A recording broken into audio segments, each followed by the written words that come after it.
Welcome back to our channel, family. In this video we're going to show you critical stages from day 1 As you up can to see day in 12. this video, each chick was being given a stress pack. This is very important when receiving the chicks. The first thing that you need to do is to give them stress pack. At this stage, we had to dip each chick, the pig, into stress pack, into water, so that they get to know this is the water. This is their first time from the hatchery, so they needed to know which one is water. So after administering the stress pack to the chicks, as you can see, our chicks were cuddling to each other. This was a very big sign that the brooder was cold and the temperatures were very low in the brooder. A very grave mistake that we did. We were supposed to heat up the brooder first before the chicks arrived in the brooder. Because we lacked this knowledge, we could not do it, we failed to do it, but we knew it later, the mistake that we are going to correct in the future. So after this, we added the heater. We were using a charcoal. We are using charcoal as the heater, but after we added some heat, we began to see the chicks running. They were happy, they were feeling the heat. As you can see, they were now running around, they were now spreading, which was a good sign that the temperatures in the brooder were now okay and were now fine in the for the chicks. As you can see, they are now evenly spread in the brooder. All of them happy, running around. They were fine, they were doing fine. As you can see, as you can see, the chicks were now happy. They were now in a jovial mood, running around the whole brooder, and we were also happy that we managed to solve the problem at the first. From here, we made sure that we maintain the good temperatures in the brooder. So here, guys, the lesson that we learned, a big lesson that we learned, that before you receive your chicks, the brooder must be prepared. It must be fully prepared, everything laid out, everything before you receive the chicks. The brooder must be warmed up to the right temperatures, not overheated or lower the temperatures. Must have the right temperatures before receiving your chicks. This was the day number 3. Our chicks, they were now running around. They were also starting to show the naughty behaviors. They were now scratching the newspapers. Also here on this stage, that another mistake that we did, we used nutshells as our bedding. So as these chicks started scratching up the newspapers, the nutshell came on top, and they were not good for the chicks. They were not good for the health for the chicks. Because of this mistake, we lost something about 10 to 15 chicks, which we lost because they contracted the virus, which caused diarrhea. So they were dying one after another. In the morning 3 died, in the evening 3 died, in the afternoon 3 died, until we had to buy the vaccines and the medication which we needed. We administered the medications, and everything came back to normal, and which pushed us to change the bedding. As you can see here, we changed the bedding from the nutshell. We were supposed to use wood shavings, but where we are, we do not have access to wood shavings. We can't have access, so we opted for hay bales, the grass. So it worked better for us to use it in this as a substitute of wood shavings. And I think from this stage everything started moving smoothly, and the chicks were in good conditions. They were in good health. Everything, we had to check them, constantly check them each and every time. We were checking them day and night. People were sleeping in this chicken coop, I can tell you.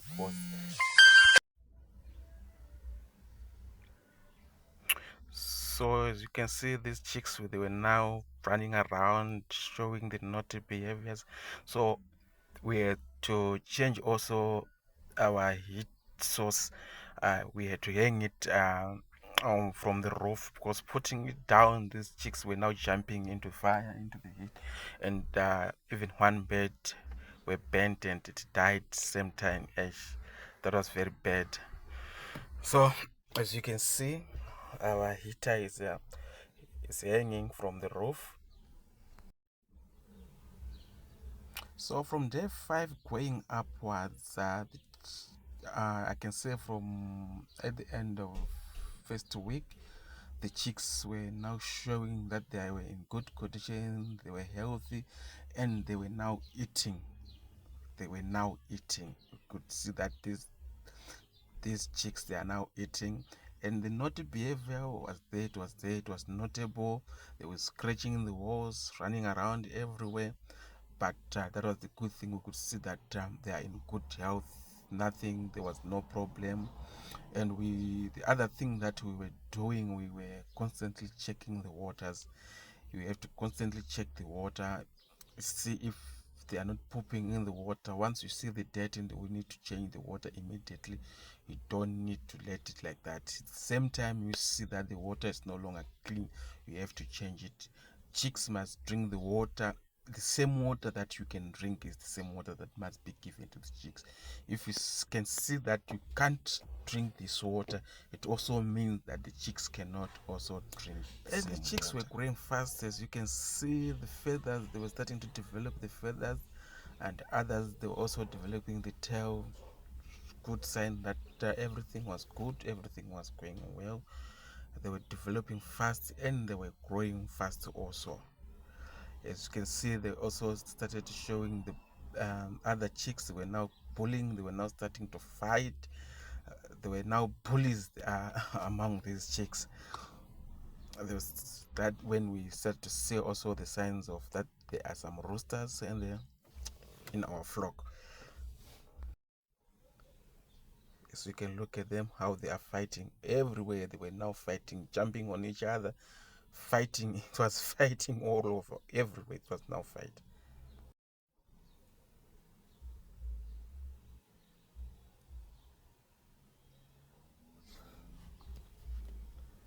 So the other thing that we noticed from the behavior of these chickens, there were some small chicks. So we thought that these small chicks, they are not getting enough food, maybe because they are being bullied with others because they are very small. So we decided to put a separate box and isolate these chicks, took them um, from the rest of the chicks, and we placed them in a box and gave them their feeder and a drinker so that they can eat from there.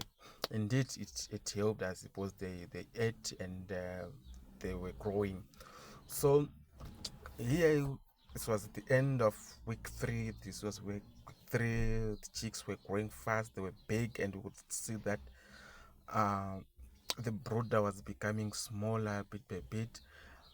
At the same time, we needed to turn the bedding, because the top part might be wet, so you need to constantly turn the bedding so that the drier part will come on top. You don't need moisture or wet bedding on your chicks, which is very hazardous to the health of your chicks.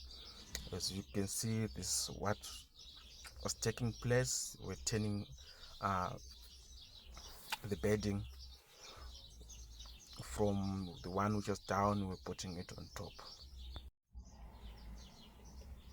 Guys, one thing that I can tell you, being a farmer or keeping chicks, you need to be strong, you need to have a big heart. It's not a kid's game, it's not a joke. You need to be strong.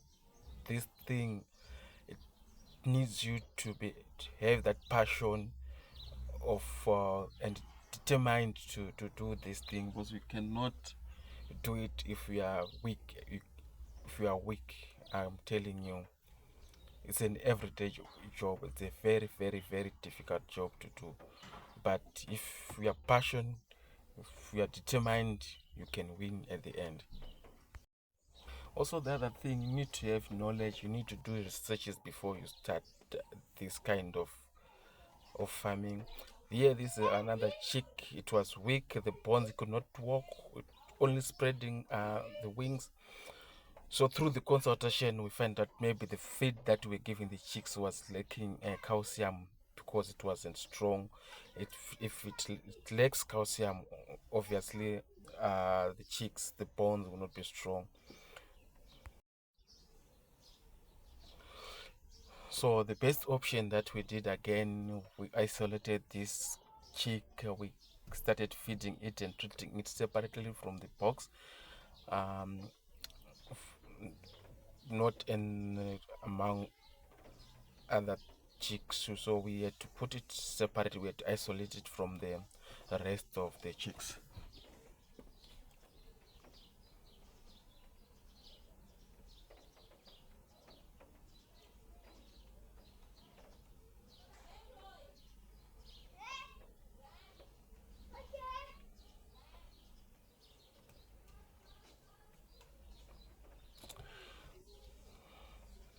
So as you can see, this is now week 4, and the chicks, they were now big, they've grown big, and the brooder, definitely it was now very, very, very small. So the only option that was left here is to move them from the brooder and open the bigger chicken coop, the chicken house, and divide it into two, then make it as a brooder. Because when we built this structure, we built the brooder separately from the main coop. So we had to move them from the brooder to the main chicken coop. So we just divided it into half. See here, we have open space. We have everything was looking nice.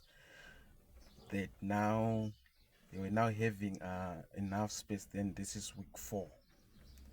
Imagine at week 4, this is how big they were, how big they are at week 4. They were growing fast. We could not imagine that at week 4 they will be big like this. It was a surprise to us, and also it motivated us that we are doing something good. We're doing something in the right direction. It also gave us positive motivation from there.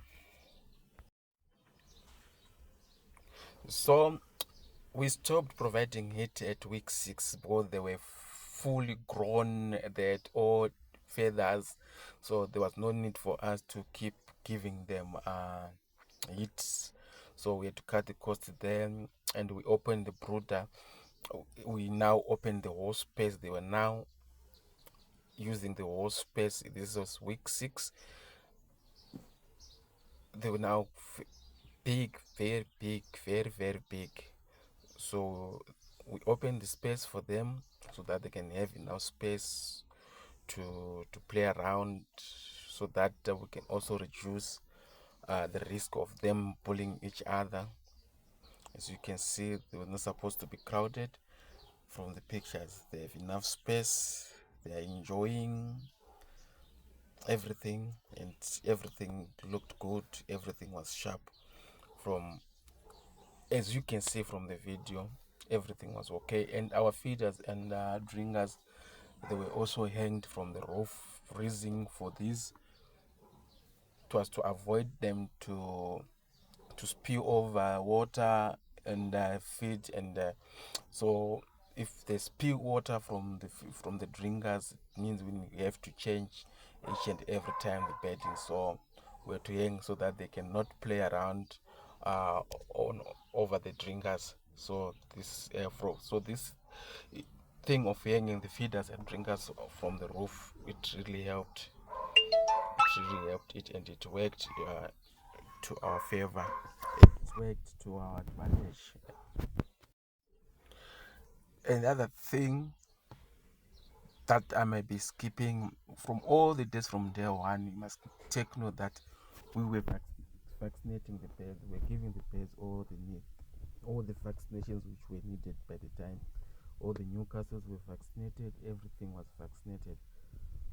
And this is week 10. Week 8, around week 10, we also gave them coryza for fowl.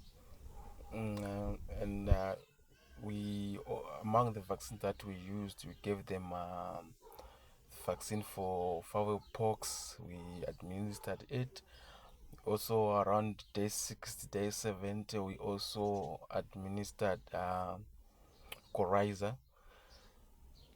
As you can see, the birds are healthy, they're in a good condition. And here you can see the one and only person who was in charge, who was doing all the work here, all the hard work. She's the one taking care of all these birds, 500 birds. I can tell you she's strong. She has done a lot on these chicks. So now we are in week 12. No problems, no anything, no worries. Everything is flowing, everything is good.